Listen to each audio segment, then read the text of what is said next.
fall, and that's huge. We have talked before about how important high school athletics are for the mental health of those athletes. Now this extra time before the season, though, it allows schools to further refine and tighten up their COVID-related safety protocols. Many of the people I talked to today said they like the decision. You know, I think the decision was the right one. It gives us the best chance to play. So, you know, I think they're doing what they can, you know, to get some sort of promise this fall, because that's where we're at. And with the shortened season, many area conferences are talking about moving to conference-only schedules. No one has officially made that move just yet. Phil? Thanks, Brad. Now to the National Football League, and the Washington Redskins have a new name. The team announced today it'll be known as, quote, the Washington Football Team. Well, at least for now.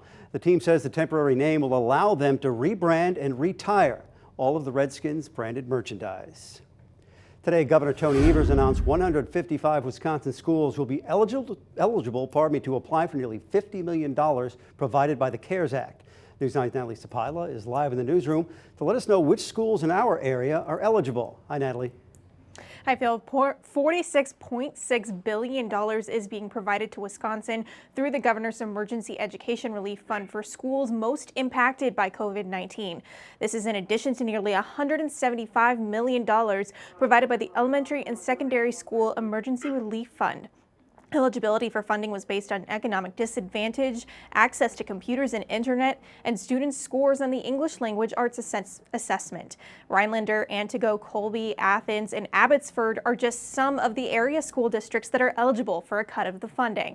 The governor says this will give schools in need a boost going into the fall. These important funds will help support students, educators, and parents who are navigating this uncertainty by ensuring schools across Wisconsin have the additional resources they need as they make decisions about how students will learn in the upcoming school year and beyond.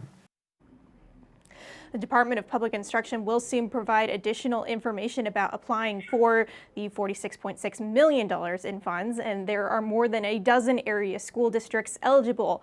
To see a full list, visit our website at waow.com. Live in the newsroom, Natalie Sapila, News 9 WAOW. New research suggests that after people are infected with COVID-19, their natural immunity to the virus could decline within a month from when symptoms first started. Antibodies are the proteins the body makes to fight infection, and the CDC says their presence may tell you whether you've been infected with coronavirus in the past. Now there are two studies, one from Spain and one from the UK, that actually measures the virus in people and the antibodies and watch the immunity decline. That's what we were afraid of. Some experts point out they don't know for sure whether people can get reinfected with the coronavirus. Another 22 cases of COVID-19 have been confirmed in the Marathon County area since yesterday, bringing the total to 432 since the pandemic began. Other area counties reporting additional cases include Wood County with 12 more cases. It now has a total of 152, while Paca County reports 11 more for a total of 259. Portage County added 7 more cases, now with 310. Oneida County has an additional 6. It has 59 cases. Clark County reporting 5 more to 152.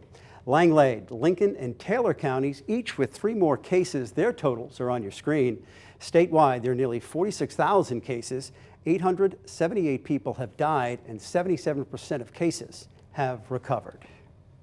A little bit cooler today, Tony, and overcast, not a lot of sun.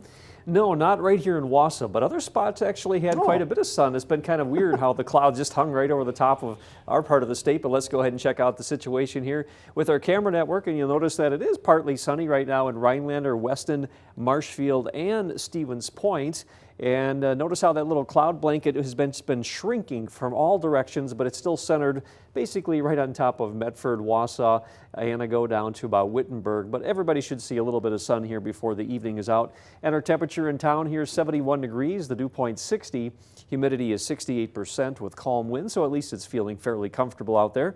And as you can see, where the sun was out longer, it's warmer, 77 up in Arbor Vitae, 72 in Rhinelander, 76 in Shawano, 73 in Marshfield, and 77 in Wisconsin Dells. will be right around 70 this evening, falling back into the 50s later on. Find out about some very warm and humid weather on the way.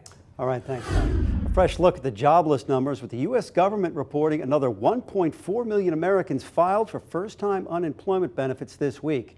It's the first time initial jobless claims have gone up in nearly 4 months. This comes as some states roll back reopening plans, and recently reopened businesses shut down again because of a surge in COVID-19 cases. And the $600 a month weekly enhanced employment payment, well, that's set to expire at the end of the month. The U.S. Senate is hammering out the details of its second proposed stimulus bill, with Republican senators in the White House saying they've reached a deal on its key pieces. Included in the proposed $1 trillion plan is $105 billion for helping kids get back to school. Senate Majority Leader Mitch McConnell says he will unveil key features sometime on Thursday. The August bipartisan primary election is less than 3 weeks away, and clerks say they've had a lot of Wisconsinites requesting to vote absentee. News 9's Victoria Saha tells us the reason why. The requests for absentee ballots for the August primary elections are already skyrocketing. And even though the election is held during a pandemic, county officials say it's important to express your right to vote. Right now, the Election Commission is reporting more than 700,000 absentee ballots already requested for the August election. Whereas during the August partisan primary back in 2016, there were a total of 645,619 ballots cast, including in-person and absentee ballots. But we're looking at a roughly 20 to 25% absentee, and that's a lot. I mean, there are some elections where it's less than 10%. Area clerks say COVID-19 is likely the reason why we're seeing more absentee ballot requests. Of those requested, more than 200,000 have been returned. The last day to request an absentee ballot is August 6th. In Wausau, Victoria Saha, News 9 WA.